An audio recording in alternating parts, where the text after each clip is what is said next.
ሐማስ ዛሬ ሙሉ ትጥቁን መፍታት አሻፈረኝ ብሏል። የዋሻ ፖለቲካ ሰቅዞ የያዘው ታጣቂ ቡድኑ አባላቱን በጎር ያስቀምጦ ተኩስ አቁም እየጠየቀ መሆኑ ድጋፋቸውን የቸሩት አረባውያን ሀገራት ጭምር ያስቆጣ ድርጊትም አድርጎበታል። በጦርነት በተቆዳ አካባቢ የሚደረግ ልማትና መልሶ ግንባታ ጅማሬው ገፈት ቀማሹ ጦርነት ያደቀቀው ተጎጂ ከህል በማገናኘት መሆን እንዳለበት በሚነገርበት በዚህ ጊዜ ስለዳግም ግንባታ ሳይሆን ስለዳግም ጦርነት እያሰቡ ያሉ የሐማስ ታጣቂዎች ዋሻን መሸሸጊያቸው አድርጓል። ይህ በርግጥም በሚቀጥሉት ጊዜያት በመካከለኛው ምስራቅ ለሚኖር የሰላም ድባብ ሌላ አይነት ችግርን ይፈጥራል የሚል ሆኗል። ዶናልድ ትራምፕ አስማምቼበታለውና የኖቤል ሽልማት ልሸለም ይገባኛል ባሉት በዚህ የሐማስና የእስራኤል የተኩስ አቁም ስምምነት ውስጥ ያልተፈጸሙና እየተጣሱ ያሉ ነገሮች በርክተውም እየታዩ ነው። ሐማስ ዛሬም ድረስ ታጣቂዎቹ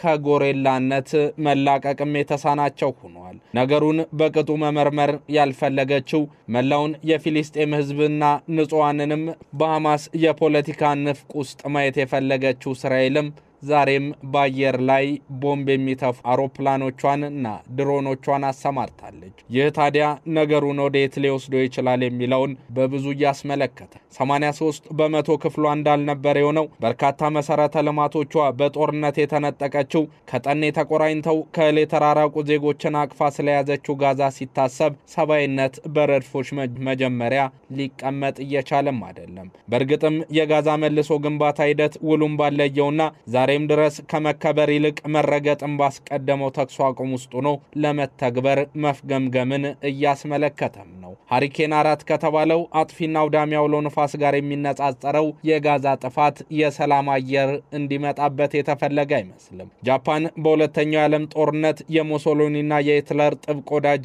ሆና በአሜሪካ የባህር ኃይል ላይ በሰነዘረችው ጥቃት በተሰጣት አጸፋ የደረሰባትን ምት የሚያስታውስ ውድመት በጋዛም ታይቷል ተብሎ ለማነጻጸሪያነት ይቀርባል። ከዚህ በኋላም ነገሮች እየተቀያየሩ የሚመጡበት ሂደት ሊኖር እንደሚገባ ፖለቲካዊ ስክነትም ሊታይ እንደሚገባ የሚመክሩ ቢኖሩም ይህንን ማድረግ ግን ለሐማስም ሆነ ለእስራኤል የሚቻል አይመስልም። 200 ያህል የሐማስ ተዋጊዎች አሁንም በዋሻ ውስጥ እንደሚገኙና ይህም የጋዛ የተኩስ አቁም ወደፊት እንዳይራመድ እንቅፋት እንደሆነ እየተገለጸ ነው። እነዚህ የሐማስ ተዋጊዎች በእስራኤል ቁጥጥር ስር በሚገኘው የራፋህ ከተማ ደቡባዊ ክፍል በሚገኙ ዋሻ ውስጥ እንዳሉም ይታመናል። እዚህ ጋር ልብ ሊባል የሚገባው አንድ ጉዳይ ቢኖር ታዲያ እስራኤል በተደጋጋሚ ወደ ደቡባዊ ጋዛ በመሄድ የራፋህ የስደተኞች ጣቢያን እንዳልነበረ ማድረጓ ነው። በዛ ምስኪኖች በሚጠለሉበት እናትና ልጅ በሞጣር ውስጥ ባሉበት የስደተኞች ካምፕ ውስጥ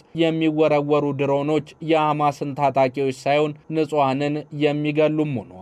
ታዲያ በእንደዚህ አይነት ሁኔታ ውስጥ አሸማጋዮች እክል የገጠመው የጋዛ የተኩስ አቁም ስምምነት ወደሚቀጥለውና የበለጠ ውስብስብ ለማራመድ በሚያደርጉት ጥረት አዲስ እንቅፋት እያጋጠማቸው ባለበት ወቅት የሆነም ተደርጎ እየተወሰደ ነው። ታዲያ እነዚህ ችግሮች እየተሰሙ ባለበት በአሁን ሰዓት የአሜሪካው ፕሬዚዳንት ዶናልድ ትራምፕ አምባሳደርና አማች ጃሬድ ኩሽነር ሰኞ ዕለት ወደ እስራኤል ማምራታቸውን የተነገረው የሐማስ ትጥቅ ማስፈታት፣ የጋዛ መልሶ ግንባታና የወደፊት አስተዳደር እንዲሁም ዓለም አቀፍ የጸጥታ ኃይል ወደ ግዛቱ ማሰማራትን ጨምሮ ቁልፍ ነጥቦች ዛሬም ድረስ በይደር የተያዙም ናቸው። ከእስራኤልና ሐማስ ከፍተኛ የሆነ ስምምነት ሊሆን ይችላል የተባለው የውይይት ጊዜ ሰሌዳ እስካሁን አለመኖሩ የስምምነቱ ጥላም ተደርጎ እየተወሰደ ነው።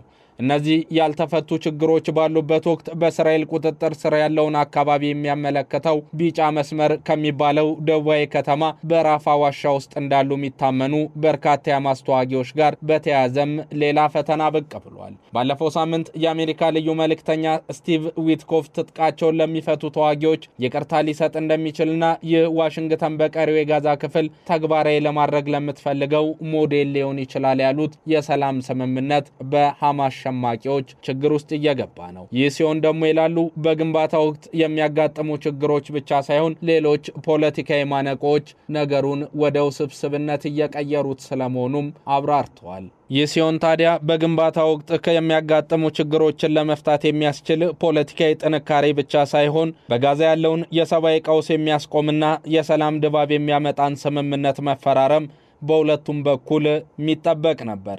ይህ ግን ቁርጡ ባለየለት የመካከለኛው ምስራቅ ቀውስ ዛሬም ሐማስና እስራኤል የጎሪጥ የሚተያዩ እንጂ የዶናልድ ትራምፕ የሰላም ስምምነት የሚያስራቸው ሆነው አልተገኙም። ከጥቃቶች ጋር ተያይዞ ዛሬም ድረስ በርከት ያሉ ችግሮች ሲከሰቱ ማየት የተለመደ የሆነ ነው። እልፍ ነፍሶች በሚቀጠፉበት ዛሬም ድረስ ነገሮች ወዴት ሊያመሩ ይችላሉ የሚለው የብዙዎች ጥያቄም ሆኖ እንደቀጠለ ነው። እስራኤልም የታጣቂ ቡድኑ ይገኝበታል በተባለ ጠንካራ ይዞታ ላይ የምትፈጽመውን ጥቃት አላቆመችም። እንዲሁም ሐማስ በደፈጣ የሚያደርሳቸውን ጥቃቶችም ጋብ ሊያረግ አልፈለገም።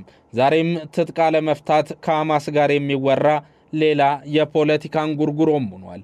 በቀጣይስ ይህ የዶናልድ ትራምፕ የሰላም ስምምነት ስጋን ለብሶ ይታያል ወይ? ይህንን ለማድረግስ በርከት ያሉ ሀያላን ሀገራት ምን አይነት እርምጃ ሊወስዱ ይችላሉ? የኃይል አሰላለፋቸውን የለዩ ሀገራትስ ጋዛ መልሶ በሰላማዊ መንገድ እንዲሄድ የራሳቸውን ድርሻ በምን አግባብ ይወጣሉ? ሚሉና መሰል ፖለቲካዊ ጉዳዮች በይደር የሚታዩ ናቸው።